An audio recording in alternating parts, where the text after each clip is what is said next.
So I'm using an older version. I was so lazy to update this one, so ignore this prompt for now. And yep. So before the tutorial, I created all these things. I'm not gonna walk you through how to install everything, because if you're watching this, basically you're trying to see how to query the information. You are not a data engineer to do all these stuff. So typically this kind of setting up the servers and creating the tables usually falls under data engineers. So if you are a data analyst or a data scientist, you won't be actually touching these parts of the pipeline. So don't worry about this if you are looking into that career path. So these are the three tables that I created. Just let's take a quick look at what these tables actually look like. Okay, let's query. So let's just take a peek of how it actually looks like. So it should have some sort of um, divisional details, and it has department information as well. So a company might have, excuse me, might have uh, different divisions, but within the divisions what kind of department it holds.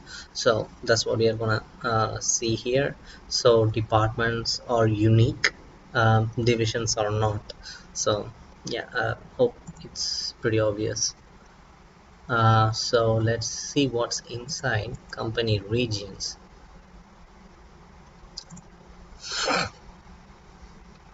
So we have currently 7 company regions, and some of them are in US and Canada.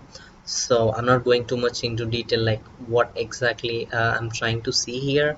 Once we walk through, I will stress on the things that typically most of us miss when we are trying to look up the data. So having a better understanding of the data is very important, irrespective of whether you are a SQL guru or not. If you don't know what exactly you are looking for,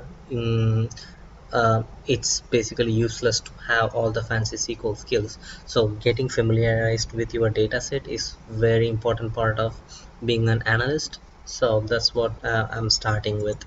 So in staff table, we have just a staff information, pretty much the name, email, typical stuff like gender, which department they work under, what is their start date, what kind of salary. I think it's supposed to be mentioned as dollars. So job title they hold, and the region ID. So probably the region ID must be coming from company regions, right? It's a unique identifier. Yeah. I might be throwing in a little bit of other details like unique identifiers, but if you have any trouble, just post it on the group or in the comment of the YouTube session, so I will get back to you probably much faster. Okay, let's start with the questions. Okay, I want to see uh, a var class. So usually you will see things like select, from, will be there in most of the SQL queries. But I'm gonna ask a question such as, I want to know um, every person in the staff table that does not have a last name called Kelly. So I don't want anybody with the last name Kelly from the staff table. So I just want to see everyone else. So like I said, I'm gonna select everything from staff, making sure that it works. I can get the data, so I don't have to mention the schema here as public dot something. It's a good practice, but in my case I don't have to, because that is the only schema I have, and my query should be able to navigate through all the information and should find, okay, that is the only staff table that's available, so it won't get confused. So if there is another schema like public and private, and there is a staff table on both of them, that's where the problem arises. So coming back to the point, I'm trying to find all the records from the staff table that does not has a last name called Kelly.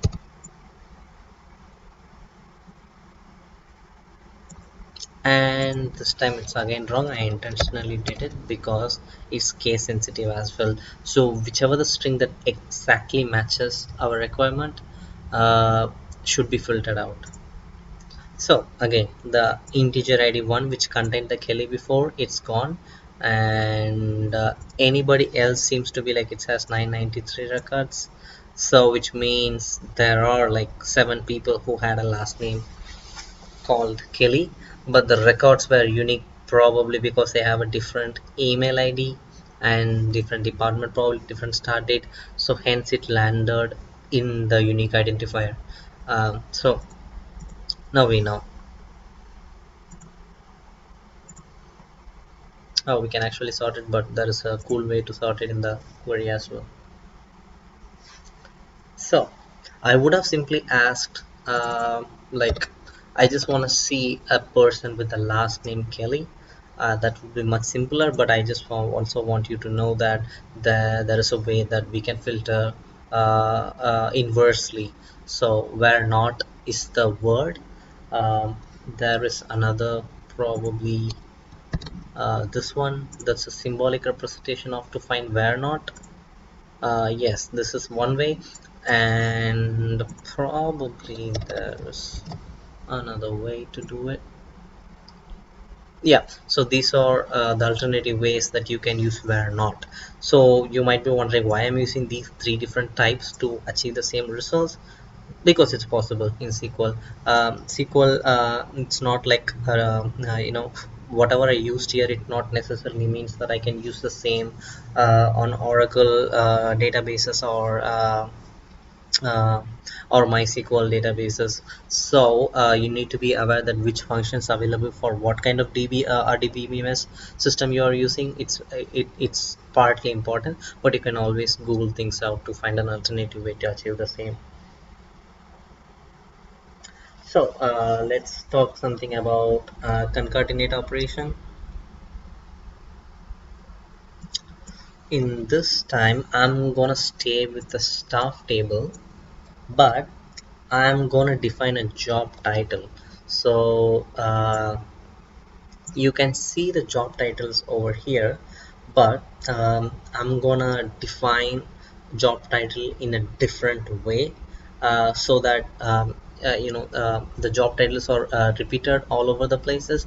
I'm gonna create a unique identifier using that attribute. So let's just uh, get on with what I'm talking about. I want to find distinct, you know uh, job titles, but I'm not going to use just the job title attribute to find the sweet detail I'm looking for.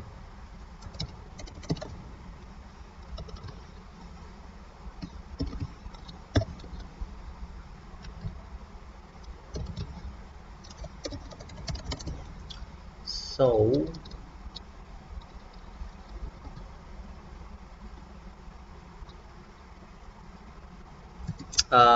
whenever I'm trying to pull out something like this, you can actually name it, you know, uh, with a space. Hope it works. Uh, okay, that seems wrong. Let me go back and see what's the TI. Sorry, I made a typo there. Silly me.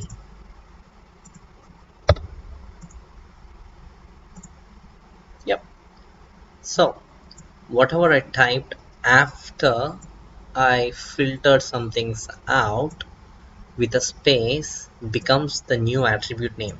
So I am trying to find or redefining the way the job title look like. So basically I'm trying to concatenate things with job title and the department they work under, and I just combine both the attributes from the previous table.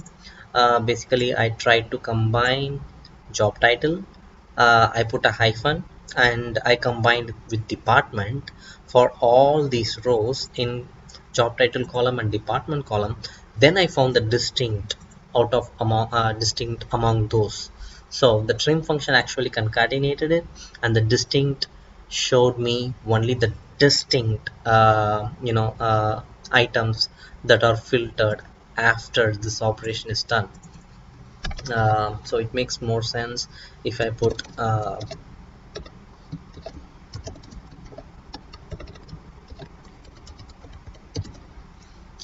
let's say I just want to redefine the way the job title looks. I want to create this new attribute.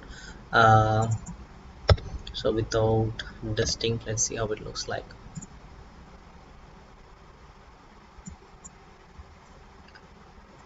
So all the 1,000 rows will be returned because I'm not looking for the distinct. The operation is done on all the 1,000 rows, but when I use the word distinct, I will only find the things that are distinct, like 867 are distinct. Cool, right? Let's move on to the next question. I'm gonna count the number of employees from each region. So let's take a step back and try to see how we are gonna achieve this. It's literally just create view, just name the view,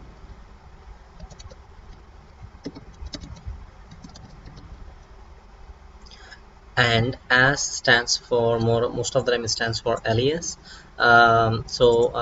Whatever the procedure I'm doing after this will be saved under this view. Just imagine this view is more of a table, but it's not like real time, so you can actually create a job that tells the view like when it has to update itself. So assume that it's gonna save a bunch of time, because you don't have to redo the steps over and over again. Imagine that after 10 days from now I want to run the same query, I have to create the joins all over again. Imagine 10 times more complex query, and you have to redo it over and over again.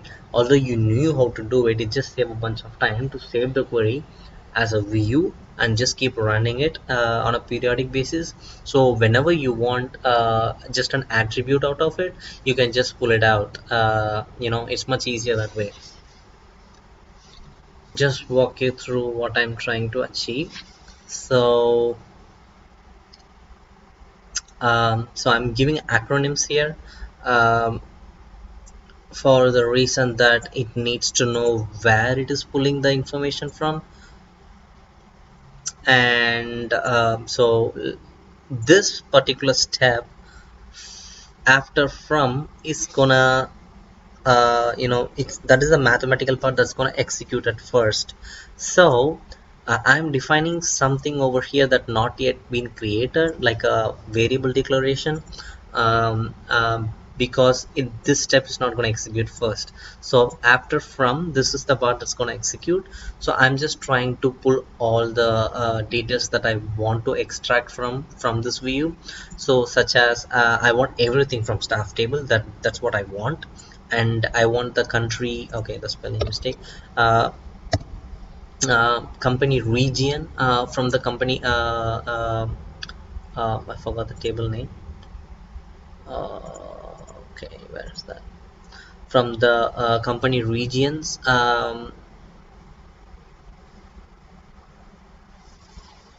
from company divisions table, I want the company division attribute.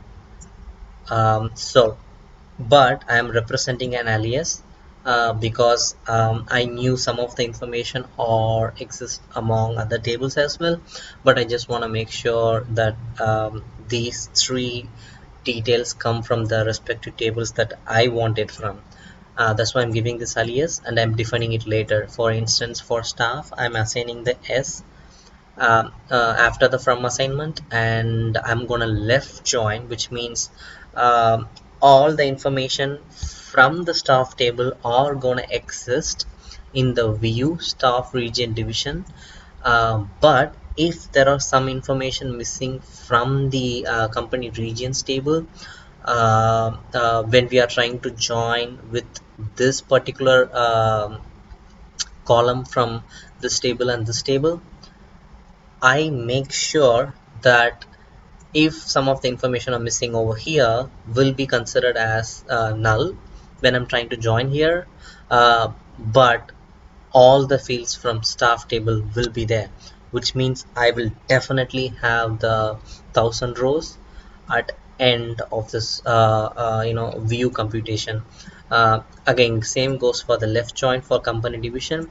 I'm gonna join them with the common attribute called department from company divisions table and staff table. When I join, if some of the uh, some of the puzzle are missing over the company divisions table, I'm gonna forgive that, but I'm gonna give not available for all the information that doesn't have corresponding information from company divisions. So in other case, I'm just gonna maintain the 1,000 rows from staff table as a baseline. So any kind of correlation I get from these two tables, I'm just gonna keep add on top of that.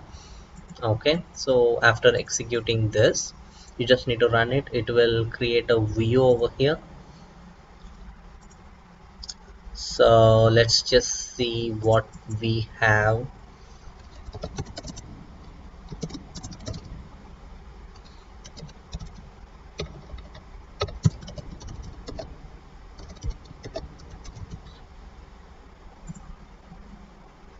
So like I said, there will be 1,000 rows. If there are some persons that are missing, it will be considered as not available. In this case it's not, but usually in an ideal world you will expect something to go wrong, and if something is missing it will be considered as not available. So we have this information now, so I'm gonna find the number of employees from each region. So I'm gonna count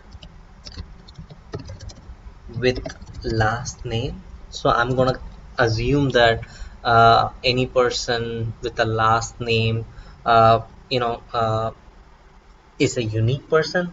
So I'm gonna count such unique people over each region.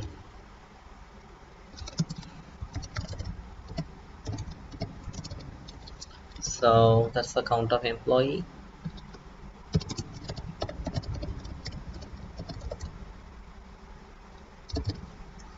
So whatever I type here needs to match company regions.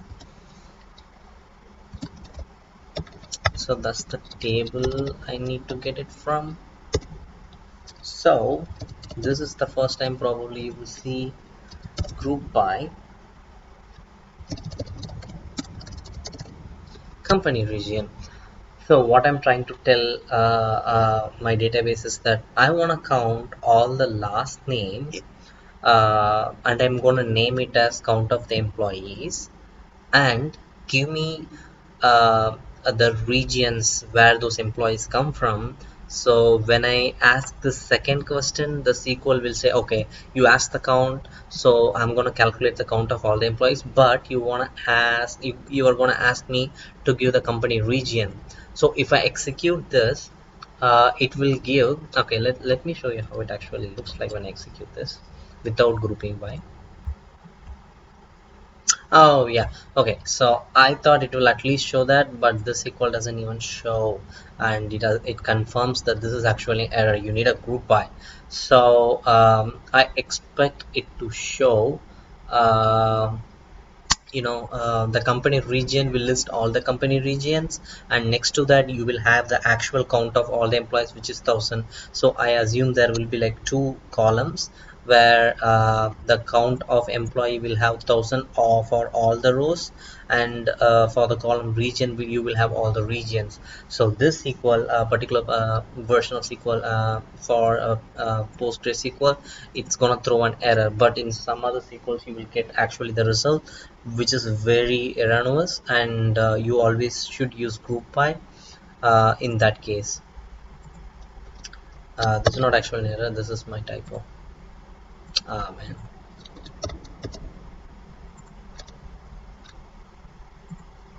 Okay, so this is what I wanted to see. I don't want to see 1,000 and all the regions like this. I want to see the actual count for these regions. Okay, but what if I want to see alphabetical arrangement of the company region? So in that case, I will use order by. So I hope it makes it very clear. Usually people will trick you with these questions in terms of interviews. So order by is physically shuffling things after the thing result happened. It's just alphabetical shuffling. So this just B to S is the arrangement. So it's usually in the descending order, sorry, in the ascending order or the incremental fashion. Uh, if I put the descending, it just rearranges. Ascending you don't have to mention, but that's the default. That's the cache there.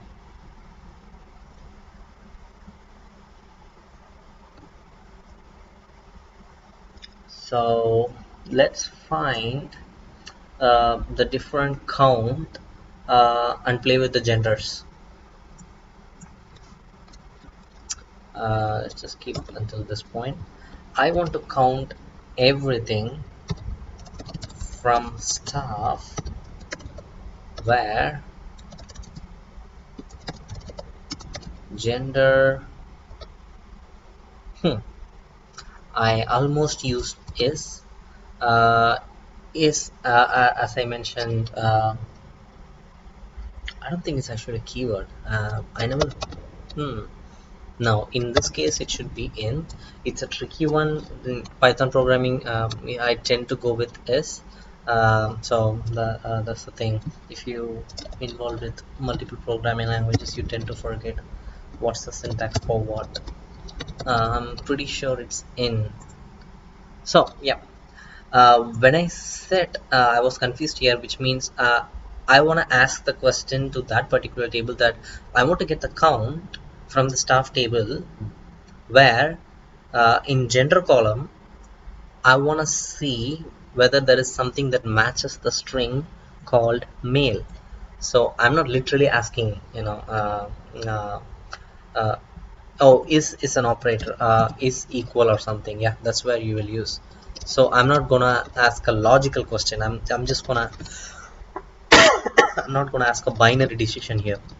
So that's where you will use is operator, is equal, is null, something like that. That's where you will use is operation.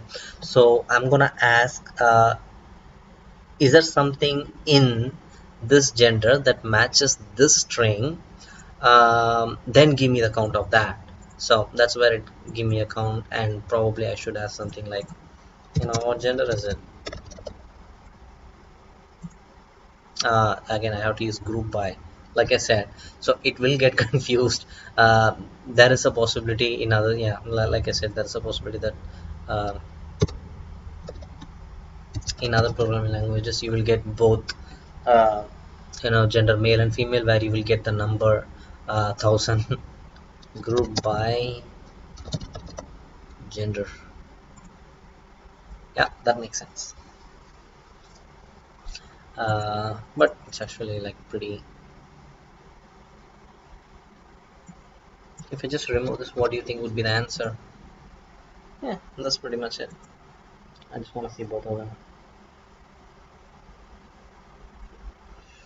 So that's the end of that question.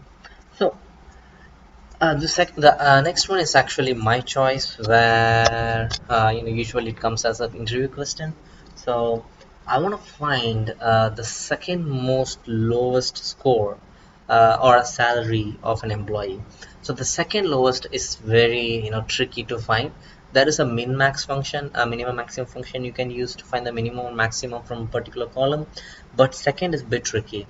There are different ways to achieve it, but I'm gonna show you how to the minimum function, but um, I'm gonna use something along with it to get my result. So I'm gonna select because this is in the staff table, remember. Everything from staff table where sa- excuse me, salary is gonna be, I don't know what the value of the salary of the minimum is, but I'm gonna ask within a substring. I mean, there is a subquery. Sorry, substring is a function. I'm gonna ask a subquery. Select the minimum of whatever the salary from staff table again. So this will actually give me the output of the actual number value. Then this function will design, okay, give me something that is greater than that value. And like I said, order by will arrange things in the orderly fashion. So this is an incremental by default, like I said, right? So I'm gonna see any salary that is above minimum, so this will definitely give the second most lowest salary, but I want the second most lowest salary on the top of the row. And this will make sure of that, right? Hope you understood the point. So this person, poor Moore, is the person with the lowest salary, and all the way there's like 149k. I wish I had it. Yeah, the 40,000. That's the lowest salary of the person called Moore. And again, I want to see only that person. So this is just the way you play around with SQL. Um, so I'm gonna get just the last name. Sorry, I got excited. Last name of the person, and this is the trick. I'm gonna limit it with 1. So what I get, you understand the way that I think, right? So this is the tricky part. First I try to find the minimum salary by asking this question. This part executes first. You need to understand how SQL works. And the second part, that is, it's gonna compare this and give you a bunch of results. On top of that, I'm gonna ask to order it in an ascending fashion. I'm gonna limit the result by 1, and finally after I get the entire row, I'm just gonna ask for only this column. Okay, makes sense? Let's move on. So group by set. Sorry, I was a bit sick.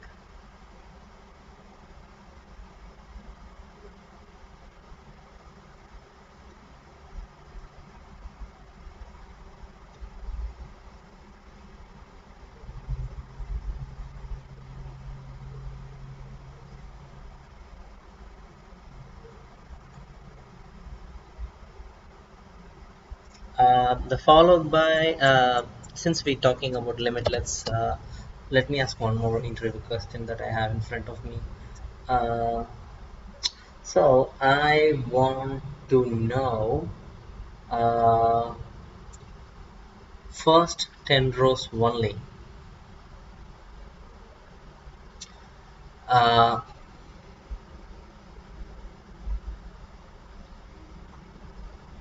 nah, I'm gonna skip this as well. This is pretty boring. Let's talk about rank. Rank is another important feature in SQL. Let's see how it works. Okay, that has a partition. I'm not going to use that. Salary by department. Okay, the next interesting question I'm going to ask you is,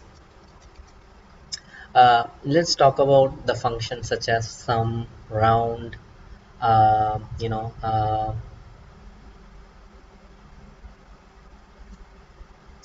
average, things like that, variable, standard deviations, variance of the population, things like that. Okay, let's select whatever that strikes me. Department, okay, and let's find the sum of the salary. Let's total everything in the salary column, which means I'm gonna add up all. Let's assume that I am the CEO. I just want to, I mean, the chief accountant of some sort. I just want to see the total salary we are distributing for all the people for the entire organization. I want the sum of that, and I'm going to use a round function just so that you know there is a function called round.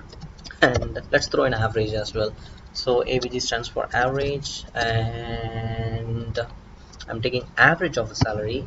I'm using the round function on top of that, so which requires a second attribute. I'm going to round it to 2 decimal points, and let's use again round variance of the population. It's supposed to be VAR, that's for variation, but for some reason they specify this is a variance of the population. Let's throw in 3. uh, it's a bit weird, let's keep it to okay. Let's use another round function for standard deviation of the population. Yeah, yeah. It's tricky sometimes. You just start typing and it just didn't come across your mind. From, of course, it's gonna be staff table, and let's group by the department. Hope this works. No errors, thank God. Huge typo file. So this, okay. Yeah, I forgot. I expected something else. I totally forgot that I grouped by the department. So let's take this one out and see whether I can see the result I wanted to see. No, it didn't. I keep forgetting that I'm in PostgreSQL. So like I said, after from this is the one that's gonna execute first. So I'm gonna group by department. So whatever the mathematical operation I do, it's gonna be department level, right?